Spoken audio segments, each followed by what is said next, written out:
एक और सत्ता का सुख भोगने वाले हैं। जैसे थोड़ी ही गर्मी बढ़ते ही कुछ नेता देश के बाहर छुट्टी पर नियमित रूप से चले जाते हैं, थाईलैंड जाते हैं, बैंकॉक जाते हैं। आप भी समझ रहे हो कि मैं किसके लिए कह रहा हूं।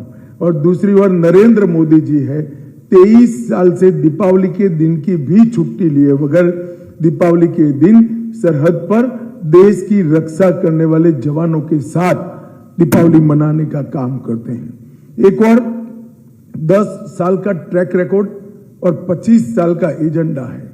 ये 10 साल में मोदी जी ने भारत को हर क्षेत्र में आगे बढ़ाया है।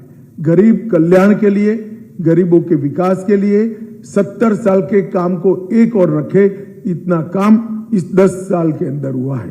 देश की सुरक्षा सुनिश्चित हुई है, आंतरिक सलामती मजबूत हुई है, टेररिज्म और नक्सलिज्म पर पूरा शिकंजा कसा गया है।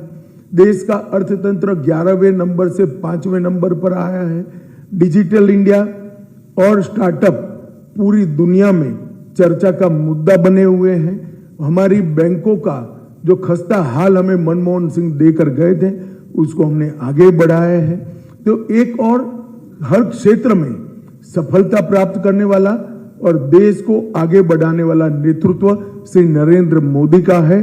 तो दूसरी बार 20-20 बार लॉन्च करने के बावजूद भी राहुल यान लॉन्च नहीं कर पा रहा है, 21वीं बार लॉन्च करने का अभी प्रयास हो रहा। और एक और सबसे गरीब घरों में से चाय बेचने वाले के घर में पैदा हुए नरेंद्र मोदी जी है, जो गरीबों की, वंचितों की, पिछड़ों की, दलितों की और ट्राइबल्स की संवेदना भी जानते हैं और उनकी जरूरियतों को भी जानते हैं। तो दूसरी ओर चांदी के समझ के साथ पैदा हुए नेता है, जो परिवारवाद की राजनीति के आगे बढ़ते हैं।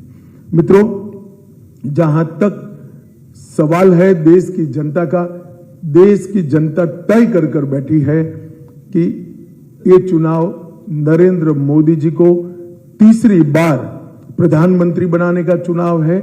और हम सबको पूरा विश्वास है कि 400 के ज्यादा सीटों के साथ मोदी जी फिर से एक बार इस देश का प्रधानमंत्री बनेंगे।